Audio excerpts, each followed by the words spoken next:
हरे कृष्णा। तो सभी वैष्णव भक्तों के चरणों में दंडवत प्रणाम। मंगल भवनया मंगल हारी, द्राहु सो दशरथ अजर बिहारी, दीन दयाल विरज सम बारी, हरनाथ मम संकट भारी, श्री राम जय राम जय जय राम। तो हरे कृष्णा। सियापति रामचंद्र की जय, पवन सुत महावीर की जय। तो भगवान भक्त राम भक्त श्री हनुमान की कथा का आज तीसरा भाग है। अब तक हमने 2 भाग सुने, तो अब तीसरे भाग की ओर चलते हैं। हनुमान के जीवन में यह विशेषता है कि जो इनके संपर्क में आया उसे इन्होंने किसी न किसी प्रकार भगवान के सानिध्य में पहुंचा ही दिया। लंका में विभीषण इनसे मिले, इनके संसर्ग आलाप से वे इतने प्रभावित हुए कि रावण की भरी सभा में उन्होंने हनुमान का पक्ष लिया और अंत में रावण को छोड़कर वे राम की शरण में आ गए। उस समय जब सुग्रीव के विरोध करने पर भगवान ने शरणागत रक्षा की प्रण की घोषणा की, तब उन्हें कितना आनंद हुआ यह कहा नहीं जा सकता। अंगद को साथ लेकर सबसे पहले हनुमान उमंग भरी छलांग मारकर विभीषण के पास चले गए और उन्हें भगवान के पास ले आए। उनका एकमात्र काम है भगवान की सेवा, भगवान की शरण में जाने वालों की सहायता। समुद्र बंधन हुआ, उसमें हनुमान कितने पहाड़ ले आए उसकी गिनती नहीं की जा सकती। सेतु पूरा होते होते भी ये उत्तर की सीमा में एक पहाड़ लिए आ रहे थे। इंद्रप्रस्थ से कुछ दूर चलने के बाद उन्हें मालूम हुआ कि सेतु बंधु का कार्य पूरा हो गया। उन्होंने सोचा कि अब इस पहाड़ को ले चलकर क्या होगा, वहीं रख दिया। परंतु वह पहाड़ ही साधारण पहाड़ नहीं था। उसकी आत्मा ने प्रकट होकर हनुमान से कहा, भक्तराज, मैंने कौन सा अपराध किया है कि आपके कर कमलों का स्पर्श प्राप्त करके भी मैं भगवान की सेवा से वंचित हो रहा हूँ। मुझे यहाँ मत छोड़ो, वहाँ ले चलकर भगवान के चरणों में रख दो। पृथ्वी पर स्थान ना हो तो समुद्र में डुबो दो।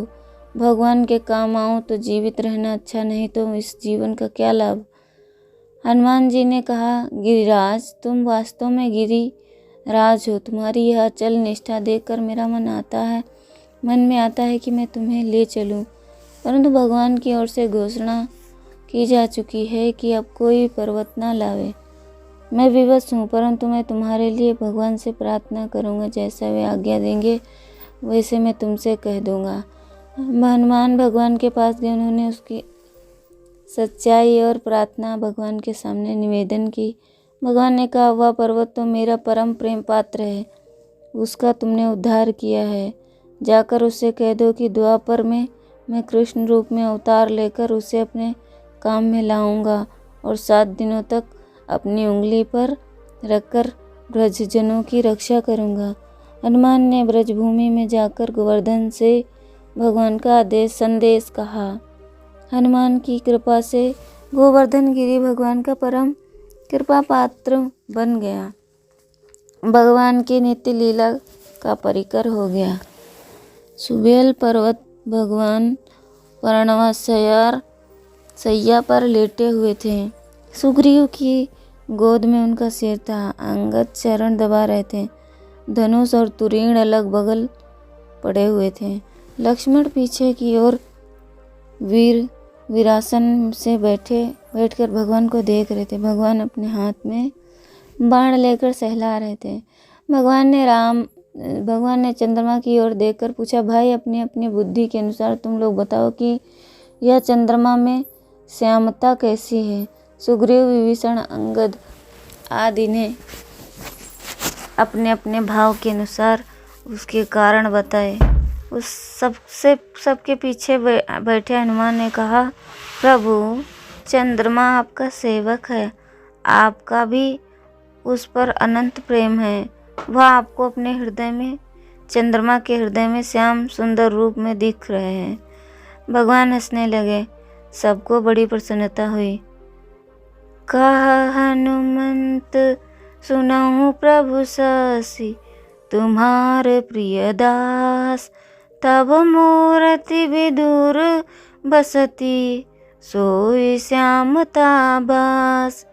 कहा हनुमंत सुनहु प्रभु शशि, तुम्हार प्रिय दास, तब मूर्ति विदुर बसती, सोई श्यामता भास। हनुमान को तो सर्वत्र भगवान के दर्शन होते थे। चंद्रमा में उन्होंने भगवान के दर्शन किए, तो इसमें आश्चर्य की क्या बात है। राम और रावण का भयंकर युद्ध हुआ, हनुमान ने उसमें कितने राक्षसों का वध किया। यह रामायण प्रेमियों से छिपा नहीं है। समय समय पर युद्ध में उन्होंने राम, लक्ष्मण, विभीषण, जामवन सभी की सहायता की।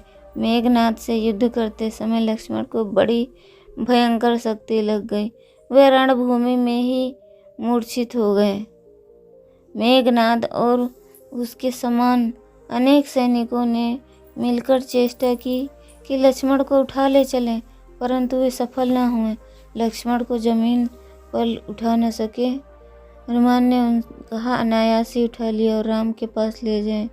उन्हें मूर्छित देख अवस्था में राम शोकाकुल हो गए। जामवन ने बतलाया कि लंका में एक सुषेण नाम के वैद्य रहते हैं, यदि वो इस समय यहाँ आ जाएं तो लक्ष्मण स्वस्थ हो सकते हैं।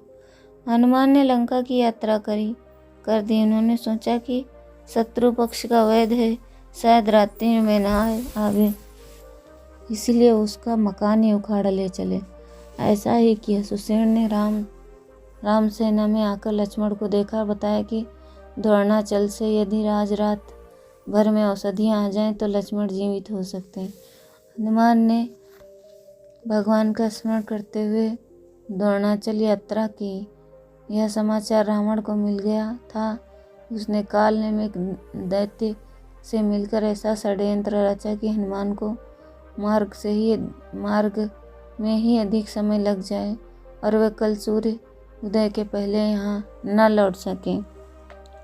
काल नेमी ने ऋषि का वेश बनाकर हनुमान को बुलावे में रखना चाहा, परंतु मायापति के दूत पर किसकी माया चल सकती है। दैव योग से हनुमान को पता चल गया और उन्होंने उस बनावटी ऋषिराज को मृत्यु की गुरु दक्षिणा देकर आगे यात्रा की। हनुमान द्रोणाचल पर पहुंच गए। रात का समय था। वे औषधियों को नहीं पहचान सके। शायद औषधियों ने अपने को छिपा लिया। हनुमान विलंब करना तो जानते ही नहीं थे। रातों रात ही उन्होंने लंका पहुंचना था। उन्होंने समूचा द्रोणाचल ही उखाड़ लिया और लेकर चलते बने। लौटते समय अयोध्या उनके मार्ग में पड़ती है। भरत ने दूर से ही देखकर अनुमान लगा कि यह कोई राक्षस है। उन्होंने हल्का सा बाण चला दिया। बाण लगते ही राम राम कहते वे हनुमान मूर्छित होकर गिर पड़े। उनके मुंह से राम राम सुनकर भरत उनके पास दौड़कर गए और बड़ी चेष्टा करके उन्हें जगाने लगे। अंत में उन्होंने कहा, यदि मेरे हृदय में राम की सच्ची भक्ति हो तो यह वानर अभी जीवित हो जाए। हनुमान उठकर बैठ गए। हनुमान ने सारी कथा सुनाई। भरत ने पछताकर अपनी बड़ी निंदा की और हनुमान को बाण पर बिठाकर जाने के लिए कहा। हनुमान ने बड़ी नम्रता से अस्वीकार किया और वे द्रोणाचल को लेकर पहुंच आए। उस समय श्री राम बहुत ही व्याकुल हो रहे थे। हनुमान के आते ही उन्हें हृदय से लगा लिया। सुषेण ने उपचार किया और लक्ष्मण स्वस्थ हो गए। चारों ओर हनुमान की कीर्ति गाई जाने लगी। सुषेण को उनके घर सहित हनुमान यथा स्थान रख आए। रात का समय था। हनुमान पहरा दे रहे थे। अहिरावण विभीषण का वेश धारण करके आया। हनुमान ने उसे बुलाया और पूछा, भाई इतनी रात को कहाँ से आ रहे हो? उसने कहा, भगवान की आज्ञा से संध्या करने गया था, आने में देर हो गई। उन्होंने मुझे शीघ्र ही बुलाया है। सब के सो जाने पर अहिरावण राम और लक्ष्मण को अपने कंधे पर उठा लेकर भागा। भगवान को भला कोई क्या हार ले जा सकता है।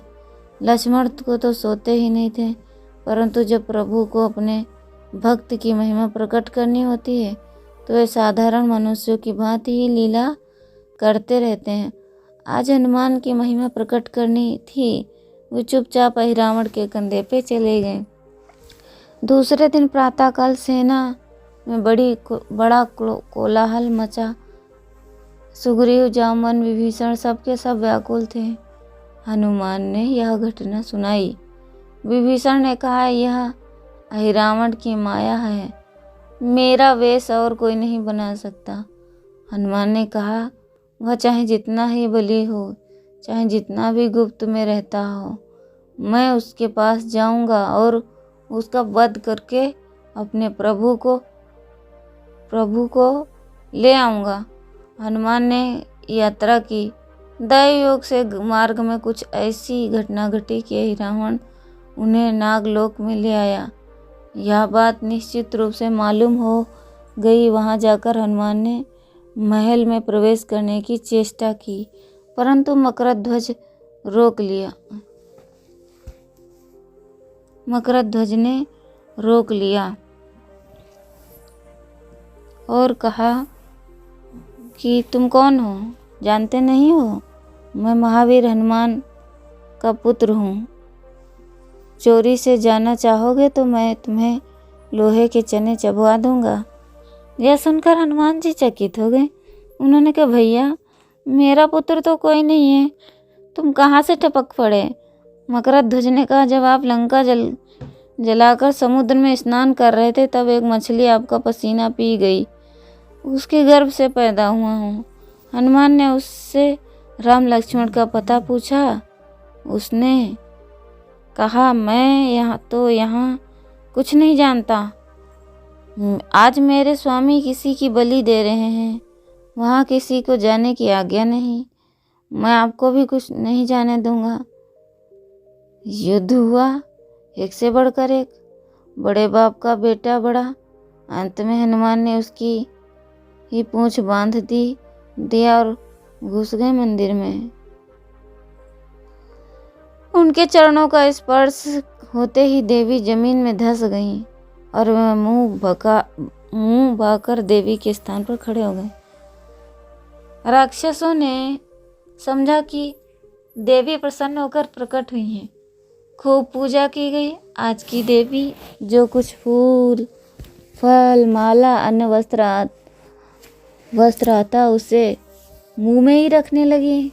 बलिदान के समय पर राम और लक्ष्मण लाए गए। उस समय राक्षस उनके अनेकों प्रकार के विनोद करते रहे, भांति भांति से तंग करते। वे चुपचाप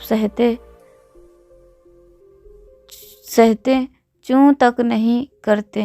अहिरावण ने कहा, अब तुम लोग अपने राक्षस का स्मरण करो। भगवान ने हंसकर कहा, देखो तुम्हारी देवी तुम्हें ही न खा जाए।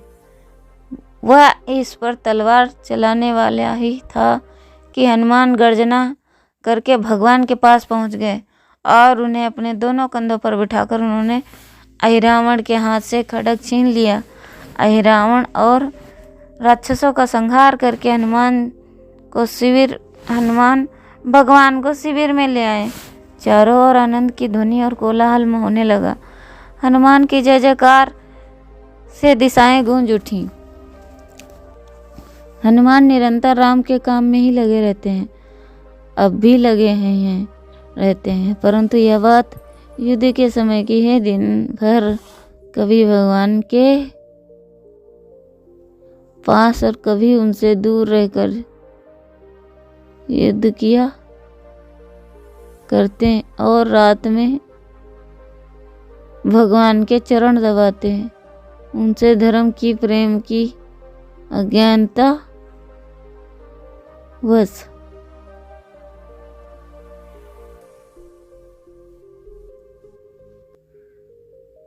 हनुमान निरंतर राम के काम में ही लगे रहते, भले ही अब भी लगे ही हैं। प्रेम की, उनके धर्म की, प्रेम की, ज्ञान की बातें सुनते ही कभी कभी क्या प्राय है कि भगवान उनके शरीर पर अपने कर कमल फेर देते हैं और उनकी सब थकावट मिट जाती है। जब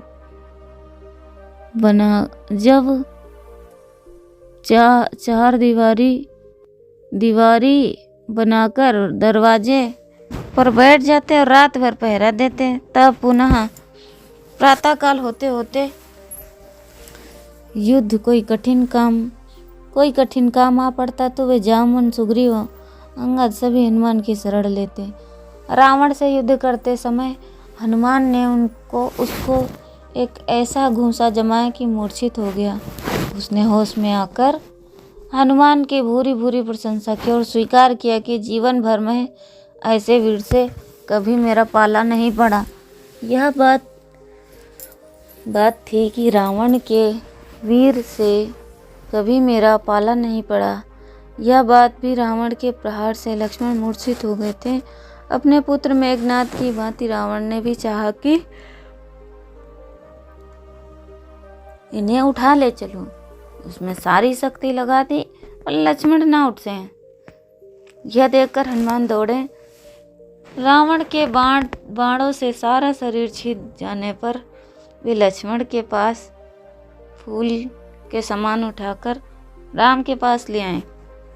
राम ने हनुमान का आलिंगन करते कहा, भैया तुम तो काल के भी महाकाल हो, देवताओं के रक्षा के लिए अवतीर्ण हुए हो, फिर मूर्छा कैसी? राम की बात सुनते ही लक्ष्मण उठ बैठे और फिर दूने उत्साह से रणभूमि में गए। हनुमान ने साहस से इतना बड़ा संकट क्षण भर में टाल दिया। राम विजयी हुए। अब सीता के पास विजय का संदेश लेकर कौन जाए? भगवान ने हनुमान को बुलाकर कहा, हनुमान, सीता तुमसे बड़ा स्नेह रखती हैं। अब यह विजय समाचार सुनाने के लिए तुम ही उन्हीं के पास जाओ। महाराज विभीषण से आज्ञा लेकर लंका में प्रवेश करना और मेरी सुग्रीव और लक्ष्मण की कुशल कहना तथा रावण के वध की भी बात कहना। लक्ष्मण सीता जैसे प्रसन्न हो वैसी ही बात उनसे कहना।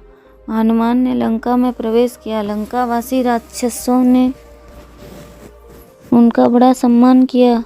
लंकावासी राक्षसों ने उनका बड़ा सम्मान किया। विभीषण की आज्ञा तो प्राप्त ही थी। अशोक वन में अशोक के नीचे बैठी हुई सीता जी के पास